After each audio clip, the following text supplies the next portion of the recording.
Hi, my name's Hannah. I'm the pastor here at the United Church of Moscow, and I'm so glad you found us online. I pray that this message is helpful and hopeful for you wherever you are in your spiritual journey. And if you don't have a faith community to connect with, I hope you'll consider joining us here in person at United. We are a welcoming and affirming congregation committed to community, compassion, and justice. You can find all the information on our website, unitedchurchofmoscow.com, or follow us on social media. We hope to see you in person soon, but for now, please enjoy this message. The reading from today's scriptures, Acts 9, verses 36 to 43 for the New Revised Standard Version. Now in Joppa there was a disciple whose name was Tabitha, which in Greek is Dorcas.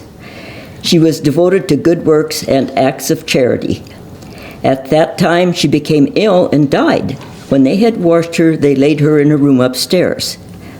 Since Lydia was near Joppa, the disciples who heard that Peter was there sent 2 men to him with the request, "Please come to us without delay." So Peter got up and went with him, and when he arrived, they took him to the room upstairs. All the widows stood beside him, weeping and showing tunics and other clothing that Dorcas had made while she was with them. Peter put out all of them outside, and then he knelt down and prayed. He turned to the body and said, "Tabitha, get up." Then she opened her eyes, and seeing Peter, she sat up. He gave her his hand and helped her up. Then calling the saints and the widows, he showed her to be alive. This became known throughout Joppa, and many believed in the Lord. Meanwhile, he stayed in Joppa for some time, and with certain Simon, a tanner. This is the word of God for the people of God. Thanks be to God.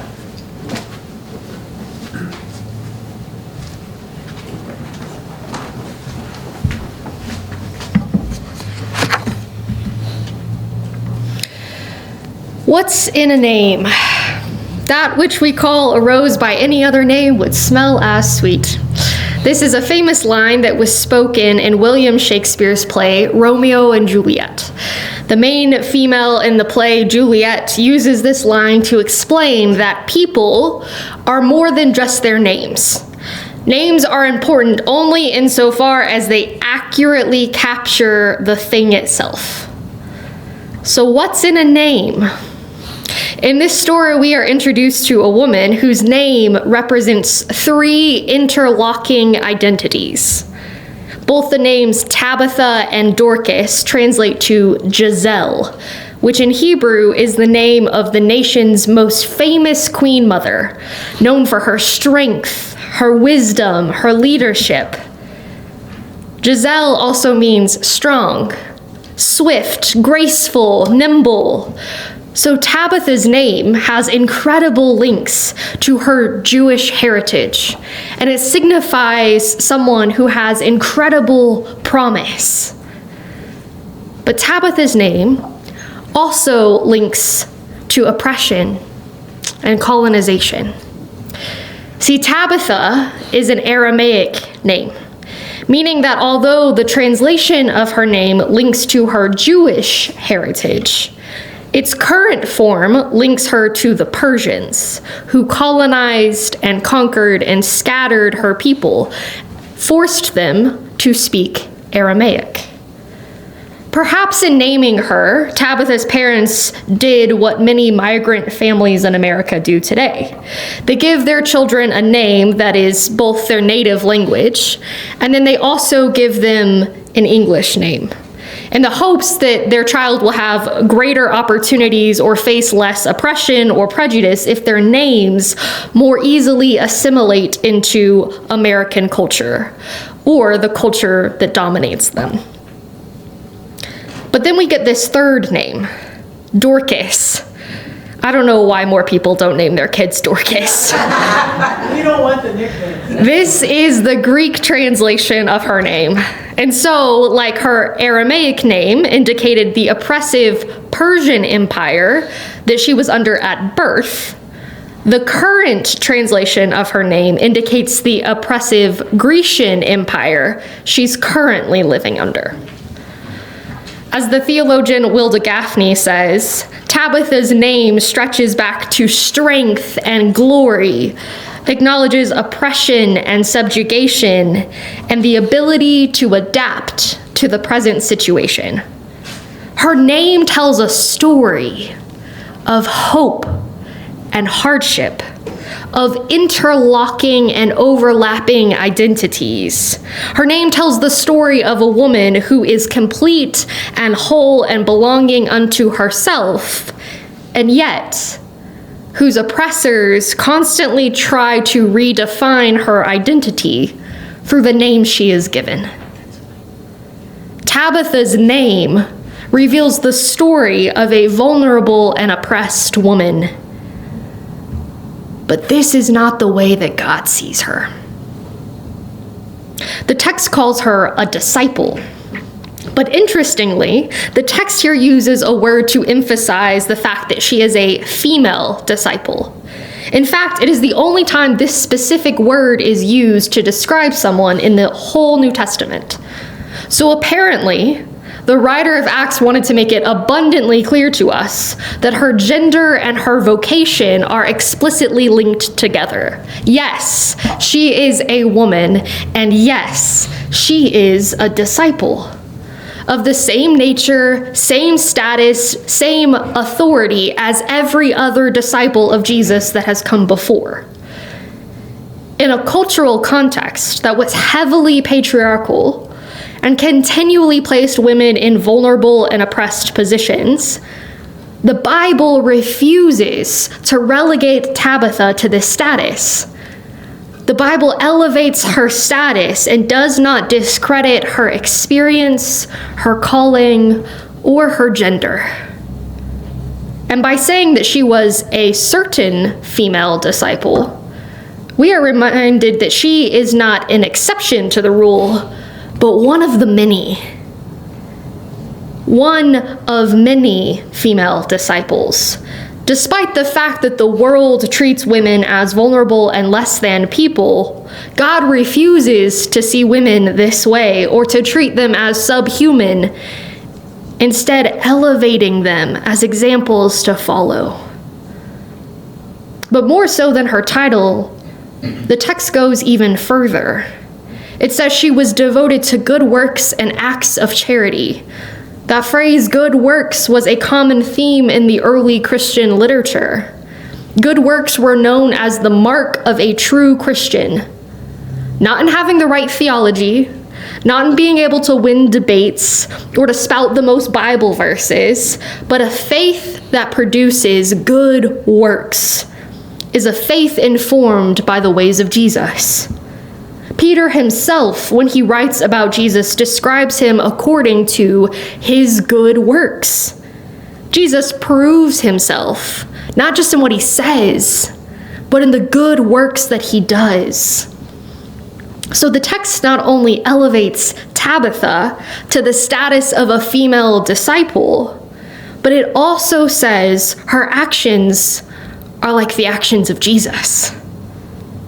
If you want to know what it looks like to walk in the ways of Jesus as an ordinary person, look no further than Tabitha. Tabitha's name reveals the story of a vulnerable and oppressed woman. But God refuses to see her or treat her as such. The ways of Jesus are on full display through her life. The Spirit of God is at work through the vulnerable. But there are few groups in history as vulnerable as widows.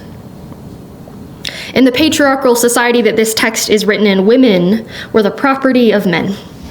They are born the property of their fathers, and then they are given as property to their husbands, and men provide everything for the women in their property.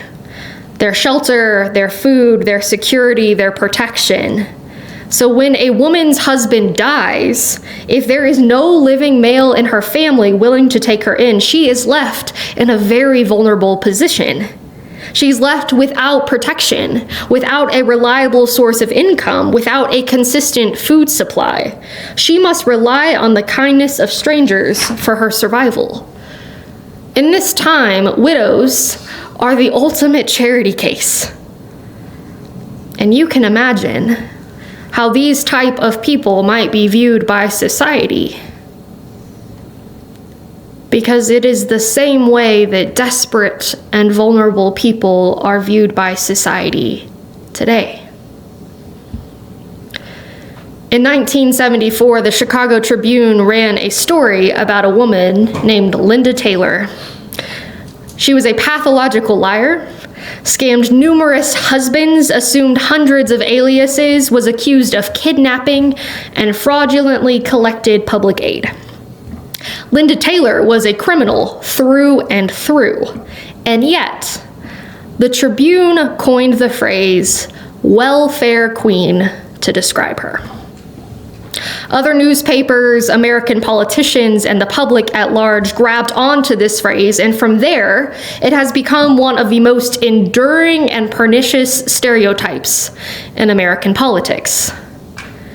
Taylor's story helps convince the American public that welfare queens are a pervasive problem, and that millions of Americans are leveraging the American welfare system to get rich and to scam American people out of their hard-earned money. The problem is that Linda Taylor is an outlier, not an example of a pervasive problem. Most people on welfare are not running a scam, but are simply trying to survive. This false stereotype has disproportionately impacted widows, poor people in rural communities, women, and people of color. And now, people who survive on welfare are viewed with hostility and suspicion. They are looked down upon or considered drains on the system time and time again. Instead of allowing vulnerable people to make us question the systems that put people in desperate positions, vulnerable people are considered the problem. The world is often so unkind to the most vulnerable in our society. The same is as true today as it was for the widows back then. But in Tabitha, these desperate widows found hope. They found companionship. They found someone who saw them, who cared for them. With each garment they show Peter, there's undoubtedly a story behind it. Each garment is a demonstration of her love, a reminder that they are not alone, a reminder that Tabitha does not see these widows as a drain or a burden. She loves them. She cares for them. But Tabitha has died. And now they are faced with an uncertain future again. It's like someone has pulled the rug out from underneath them. They dared to get comfortable, to feel hopeful once again, to rest in Tabitha's care. But now their future feels uncertain. Who will care for them now that Tabitha is gone? How will she be replaced? This is a familiar funeral scene, where family members gather up quilts or afghans that grandma has made, and they share stories about the blankets, and they reminisce about how she made a special quilt for all of her grandkids, or for when each one graduated from high school. But then, the sadness when they pull out the unfinished quilt. The unfinished garment, a fresh wave of grief passes over. Who will finish the work now that Grandma has died? Who will tie up these loose ends? Like the loose ends of an unfinished garment, the widows weep with their hands full of Tabitha's work, wondering who will pick up the loose ends of their lives and carry on the work of caring for them. Tabitha has died, and with it, their hope of being cared for. The widows are a vulnerable and overlooked people made more desperate in the wake of Tabitha's death. But this is not the way that God sees them. The moment that Tabitha dies, the disciples pull out a map. They try to locate the nearest person who can help them, and they realize Peter is close. Peter can help. There is a sense of urgency among the disciples to fill the needs of these vulnerable women. The Bible does not delay in carrying out action for these vulnerable and oppressed women. Their grief is real and their needs are urgent, and the Bible treats it that way. They need help now. Something must be done. Go get Peter now. And then, when Peter arrives to help them, he gathers the widows and the saints together. In a world where widows are considered drains on the system, Peter counts them among the saints. They are not considered second-class citizens. They receive good news and good things right along with the saints. They don't have to wait. There is no 10-second delay. The widows and the saints receive good news and good things together. And then lastly, and maybe most importantly, they experience resurrection. Their hope is not lost. Tabitha is not gone forever. Death does not have the final word. Peter sees their desperation and steps in. Resurrection happens for their sake. A miracle is performed because these women are worth it. These women matter so much to God that God is unwilling to allow death to have the final word. In a world that would rather not have to care for these women, God cares for them so much that they experience a miraculous work of God's Spirit. When my great-grandmother died, my family went through that familiar ritual of pulling out all the Afghans that she had made. And they told stories about them. And as a kid, I got to pick the ones that I liked. I picked it with the bright orange fabric. I still have them. But my family also discovered some unfinished Afghans too. And my mom decided to step in. As one of the few family members who could crochet, my mom took my great-grandmother's unfinished projects and got to work finishing them. She made sure that they had new life and that my grandmother's legacy continues to live on through these blankets. Like my mom tying up the loose ends of my grandmother's Afghan, God attends to the needs of the vulnerable. They will not be abandoned. They are not another loose end. These widows are vulnerable and oppressed and desperate, but God refuses to see them or treat them in that way. Resurrection arrives for their sake. The Spirit is at work through the vulnerable. Now, after this incredible story, you would think that's where the story would end, right? But no, the Bible wanted you to know where Peter was spending the night. Did you catch that? Don't you find that a bit strange that at the end of this whole story, they're like, oh yeah, and Peter, he went and spent the night at the tanner's house.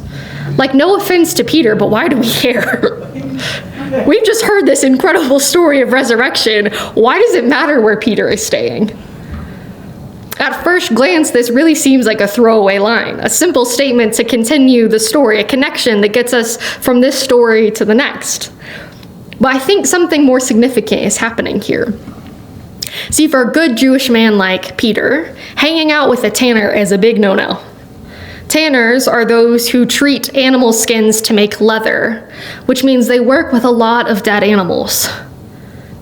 But for Jewish people to be ceremonially clean and able to participate in worship, they are not allowed to go around dead things.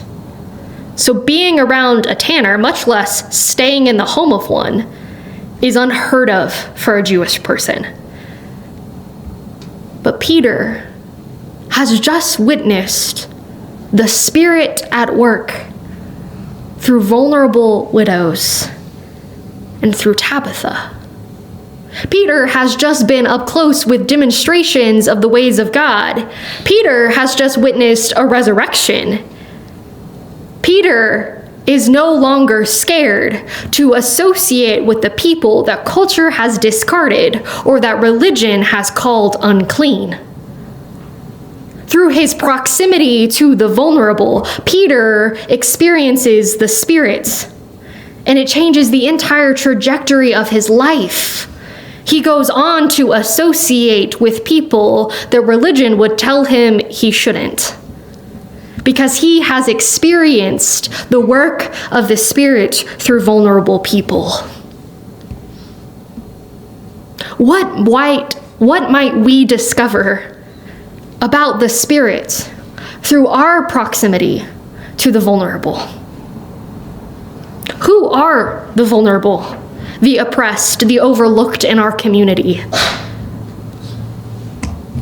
Is it unhoused people, veterans, single mothers, young adults? Who are those in our community who constantly struggle through life?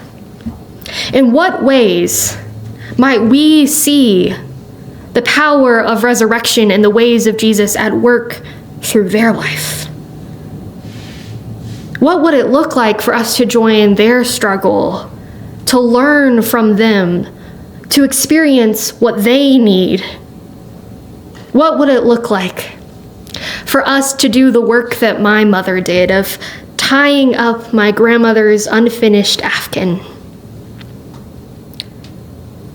To look at the unfinished work of caring for the vulnerable people among us. The Spirit is at work through the vulnerable. May we be close enough to them to experience it.